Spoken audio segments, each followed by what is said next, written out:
So here I go to make this video bagi kalian calon guru takutan nih nanti menghadapi peserta didik kalian. Mending kalian nonton video ini dulu deh. Halo guys, assalamualaikum warahmatullahi wabarakatuh. Jadi pada kesempatan kali ini aku akan menjelaskan terkait psikologi pendidikan, karena banyak banget dari kalian yang mention aku untuk menjelaskan hal tersebut. So aku akhirnya memutuskan untuk membuat video ini.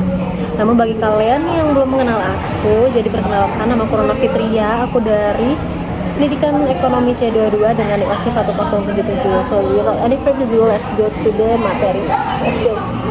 Jadi, psikologi pendidikan itu merupakan penerapan dari ilmu-ilmu psikolog yang berfokus pada belajar, mengajar dalam dunia kependidikan.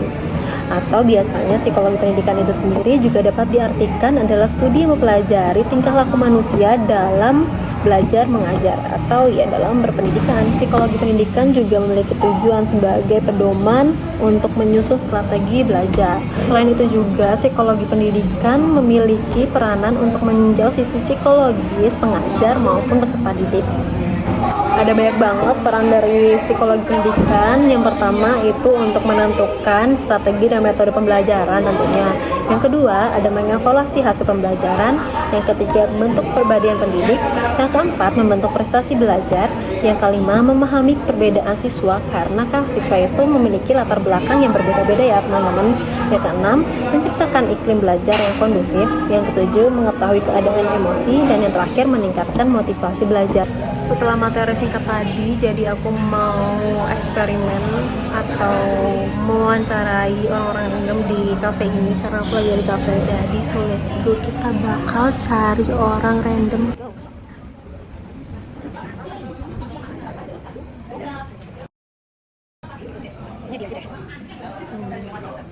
Mas boleh minta waktunya sebentar? Boleh wawancara? Dengan Mas siapa, kuliah di mana, terus apakah sudah mempunyai jodoh? Enggak bercanda, yang pertanyaan terakhir bercanda Mas. Bentar Mas. Oke. Nah iya Oke, kenalin, nama aku Jenggo Bintang Nusantara. Aku sekarang lagi kuliah di UNY jurusan manajemen. Ya. Manajemen ya Mas ya? Manajemen. Kalau pacar rahasia. Oke Mas, iya.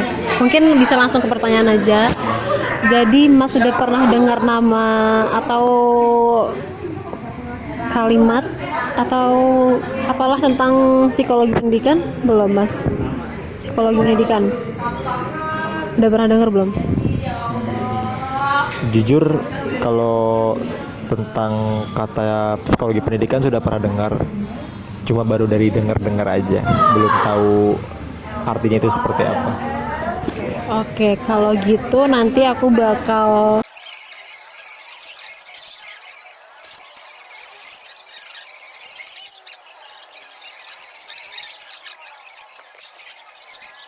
Oke Mas, gimana setelah menonton video tadi konsep dasar psikologi pendidikan, pendapat Mas terkait psikologi pendidikan itu gimana nih setelah tahu gitu?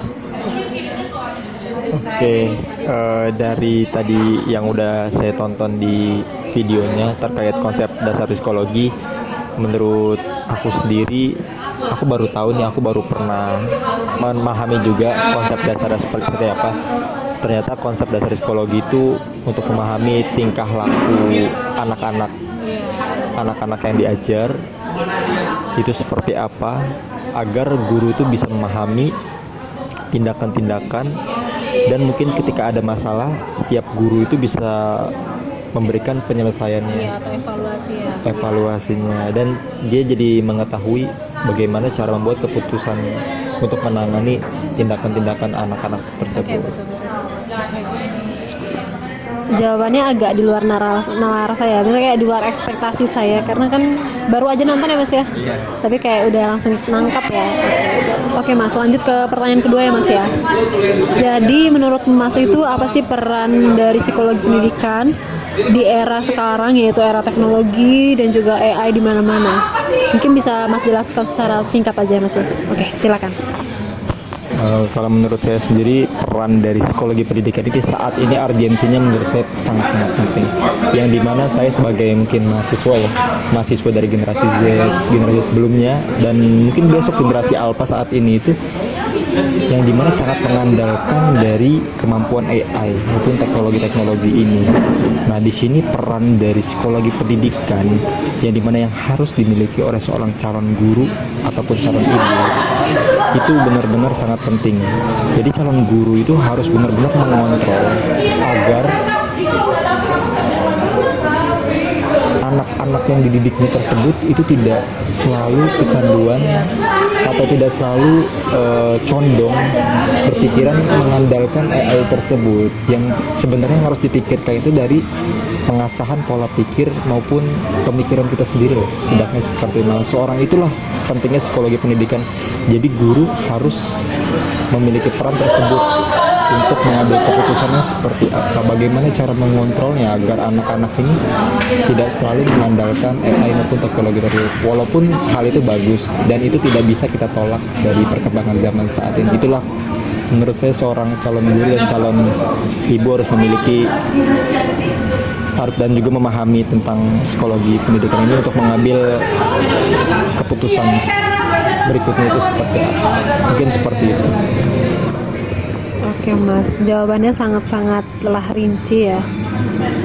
Kenapa Mas? Iya, nggak apa-apa. Oke, aku juga udah sepakat dengan jawaban Masnya, karena memang pada era sekarang ini, era teknologi, saya pun tidak dapat dipungkiri selalu menggunakan AI tanpa mengontrol ya, kebanyakan kalau dari saya jujur aja.